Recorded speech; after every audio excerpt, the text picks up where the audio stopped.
Ladies and gentlemen, welcome back to the channel.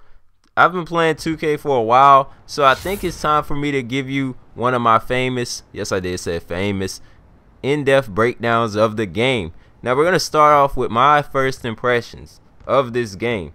Now from 2K14 to where we're at now, 2K15, in my opinion, they made some improvements. But was the improvements good enough to call it a great game?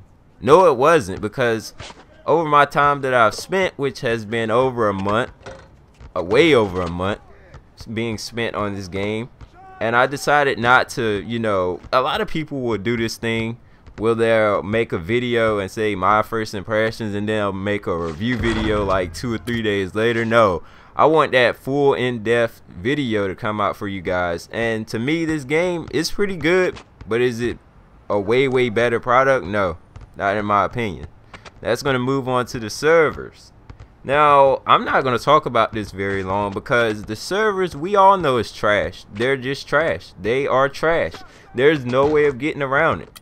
There is no way of getting around it. The servers have been trash for a while now. I do believe the server issue started, was it 2K13? Correct me if I'm wrong. It could have been 2K12. I don't know. I'm not sure, but correct me down in the comments where the server issue started, because I've never been a heavy online player like that. I started back in 2K13 playing online heavy. My first 2K was 2K9, so I really didn't, I wasn't a really heavy online guy, so I'm not the person to talk to when it comes to online. But I can tell you this, the servers are ass. Animations, this right here is what kills this game every single year. Continuous animations, animation interruptions, just stupid stuff that developers should know how to fix. There's no way around it.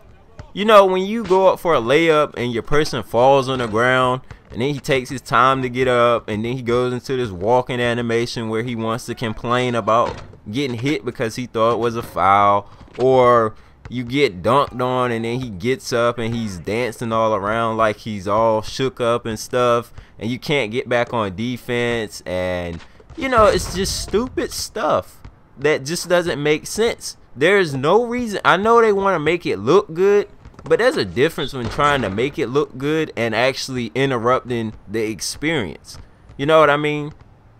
So the animations are just ridiculous and they will not fix them. You see, every year they come back either with the same animation or an animation that's new that is broken, as well as the animations that are currently in the game. And I think this game will not be better until they learn how to stop relying on animations to drive their game. Now, you're supposed to have animations, trust me, but I'm talking about these continuous animations, these animations that just mess up the whole gameplay experience. Now, a lot of y'all know what I'm talking about, so I don't need to break this down anymore. Quicksand movement. Now, if you don't know what this is, I call it quicksand movement because it's like you can't move. Your person is always, his body is moving in certain ways that aren't normal. And when he does that, I'll give you an example right here. When you're playing on-ball defense, and I'm going to break this down later on in the video, but when you're playing on-ball defense, you'll see your person's body shift in ways that aren't proper for playing defense. And if you don't know what I'm talking about, when you're playing defense with somebody good, a good player that plays defense, I would say Paul George, or somebody good. Please don't get James Harden though. You know better. But anyways, when you're looking at their body, look at their lower body and pay attention to how their lower body is moving from waist down. No homo, but just pay attention to how their bodies are shifting, and you'll see why there's like a quicksand effect. Their bodies aren't moving the right way when it comes to playing defense and sliding and staying in position, and this leads into on-ball defense. I just broke some of it down right there, but we can get back into it. When you hold down L2, or if you're on Xbox One, I guess it's called left trigger, I do believe, but if it's not called that, then don't shoot the carrier. You know, don't shoot the carrier. But anyways, if it's not called that, because I'm not an Xbox player, you know, I have never owned an Xbox. You know, I was about to get the Xbox One along with the PS4, but y'all already know how it goes down with that. I already explained it. But anyways, when you're playing defense, never hold down L2, not unless you're playing, I would say, in my career, and still don't even do it there. It's supposed to be lockdown defense, but what it does is, once you get into it, and you try to move left or right or somewhere else, it's going to be a delayed movement, and it just messes you up so bad. So lockdown defense is broken. Don't try it. If you do, you're going to get scorched every time. Shot feedback meter. This thing is annoying. A lot of people, I'm seeing a lot of people complain about this thing because either you're shooting too early or you're shooting too late. And most of the time, you're shooting too early. It doesn't matter what shot selection you have. You could get somebody with a perfect shot release like Ray Allen or somebody. You can equip it on your player, and then he'll turn around, and when you shoot, it's either too early or too late. Now, I found out that the higher you get your rating for shooting, the better chance you have at getting perfect releases. But even then, the shots do not fall like they're supposed to. That leads on to the Hall of Fame difficulty setting. Now, where shall I begin with this? If you're playing in my career, you already know what I'm talking about. If you're one of those heavy my career players like I am, you already know what I'm talking about. Hall of Fame computer cheese.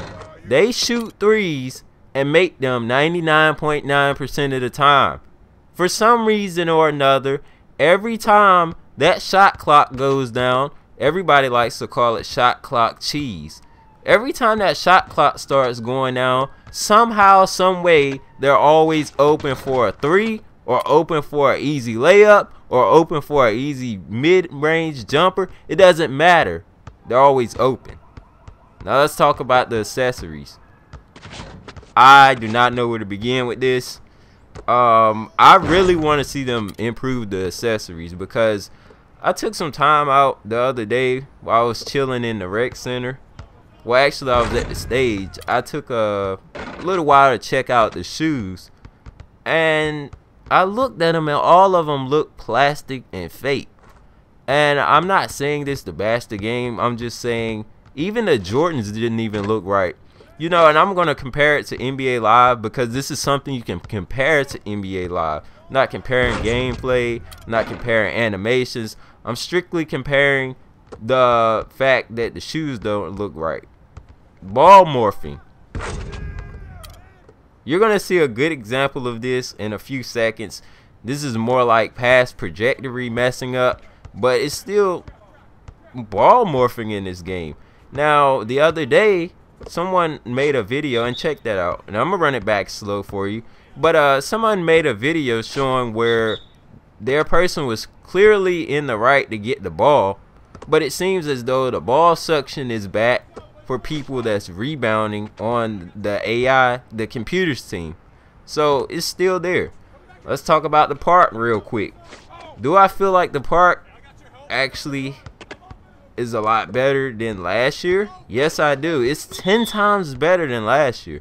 10 times better than last year, minus the lag, the controller input delays when it started lagging, and other things like that. Now, they do cheese on the park. They still can go left and right, and I'm gonna break that down soon enough because I didn't get to it in this video. But the next video that's coming out is gonna be talking about some of the other issues, such as the left and right cheese.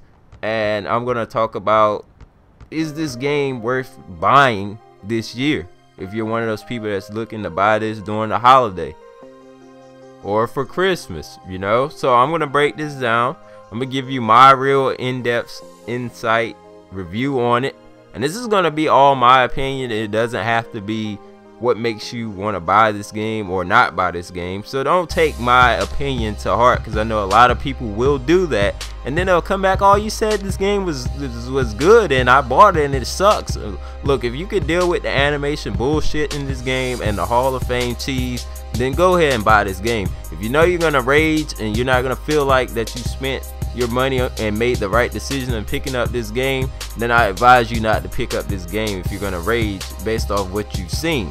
Because 9 times out of 10, based off what you've seen, is what's gonna happen to you once you start playing this game. Let me take that back, 10 times out of 10, because we already know it's going to happen. It's just a matter of when it's going to happen. It may not happen in your first 2 or 3 games. You might say, ooh, this game is very nice, but then you get into it real good, it's over for you. But, you know, hit me up on Twitter. Make sure you subscribe, like, and I'm out of here. Peace out, y'all.